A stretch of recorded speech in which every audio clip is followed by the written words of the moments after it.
Mr. Speaker, my friend from Oklahoma says that my colleagues and I who don't support Kevin McCarthy would plunge the House and the country into chaos. Chaos is Speaker McCarthy.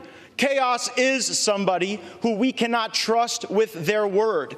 The one thing that the White House, House Democrats, and many of us on the conservative side of the Republican caucus would argue is that the thing we have in common, Kevin McCarthy said something to all of us at one point or another that he didn't really mean and never intended to live up to.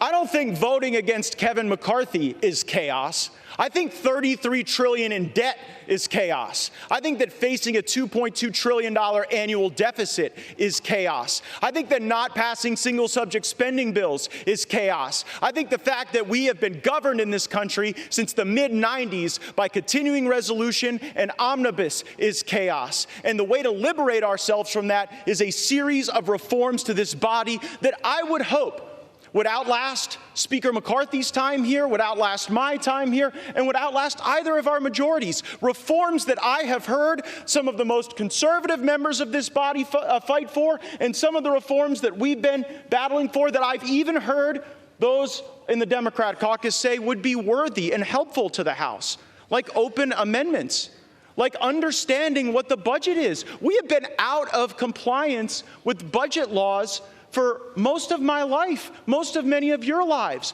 And by the way, if we did those things, if we had single subject bills, if we had an understanding on the top line, if we had open amendments, if we had trust and honesty and understanding, there would be times when my conservative colleagues and I would lose, might be a few times when we'd win. There'd be times that we would form partnerships that might otherwise not be really predictable in the American body politic, but the American people would see us legislating. These last few days, we've suspended the momentum that we had established the week earlier, where we were bringing bills to the floor, voting on them, staying late at night, working hard. That's what the American people expect. It's something Speaker McCarthy hasn't delivered, and that's why I've moved to vacate the chair. I reserve. Gentleman's time is reserved. Gentleman from Oklahoma, Mr. Cole. Thank you very much, Mr. Speaker. I yield 2 minutes to my very good friend, Mr. Emmer from Minnesota. Gentleman from Minnesota, Mr. Emmer, is recognized for 2 minutes. Thank you. Kevin McCarthy has earned this.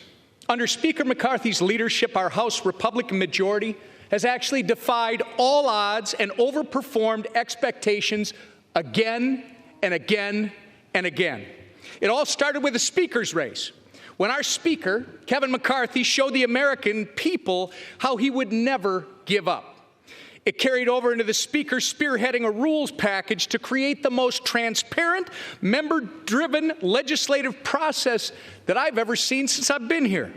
And since then, Speaker McCarthy's Republican majority has been successful in bringing common sense back to our nation's capital by passing legislation to affirm a parent's right to be involved in their child's education, bolster American energy production, fully fund veterans' care and benefits, fight back against the regulatory state, and continue delivering on our promise to rein in Democrats' reckless spending by passing fiscally responsible appropriations bills.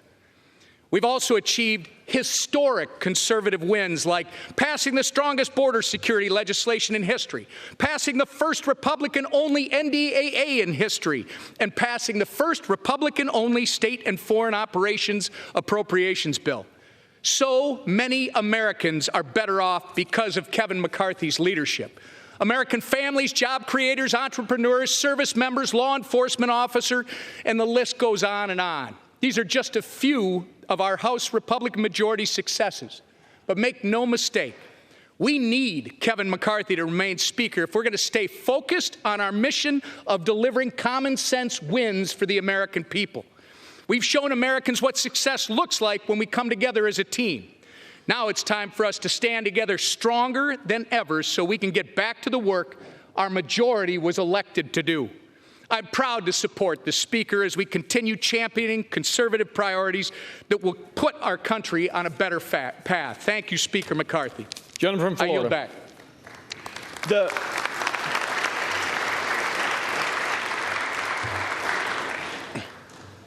The opening line of my colleague's speech was that Speaker McCarthy always overperforms expectations.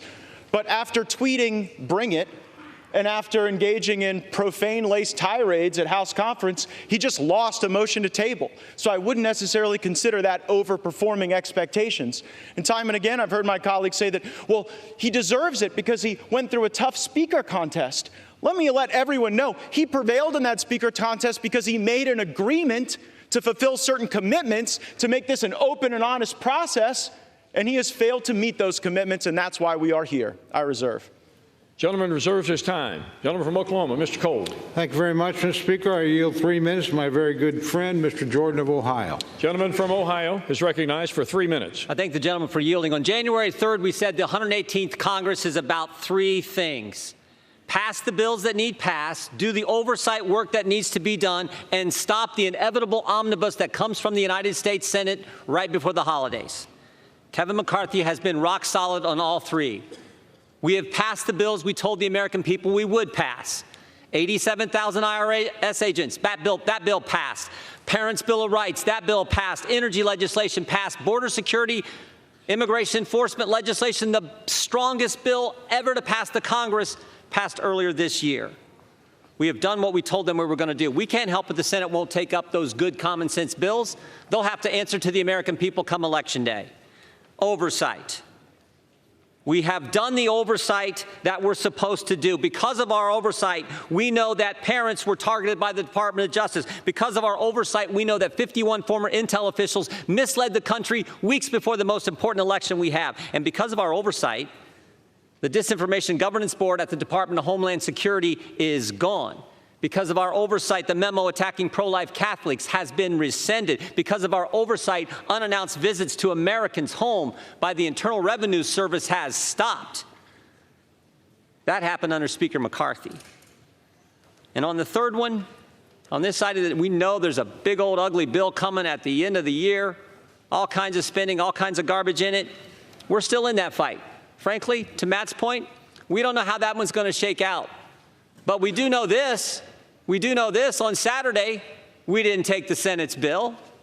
They tried to send over and shove it down our throats on Saturday. We didn't take that bill. And it was a tough position he was in. There were 5 options on the table last week. Option 1 was to send a long-term CR over there that would have leveraged the 1% cut, something a bunch of us voted for, both parties. Couldn't get the votes for that one. Second option was to focus on the one issue the country now is completely focused on, the border issue. We couldn't get the votes for that one either. But when the Senate tried to send us that bill, he said no to it. I think the Speaker has kept his word. I know my colleagues and friends are saying different. I think he has kept his word on those 3 things that we talked about on January 3rd, and frankly, that entire week. He has kept his word. I think we should keep him as Speaker. I yield back. I'm Steve Doocy. I'm Brian Kilmeade. And I'm Ainsley Earhart. And click here to subscribe to the Fox News YouTube page to catch our hottest interviews and most compelling analysis.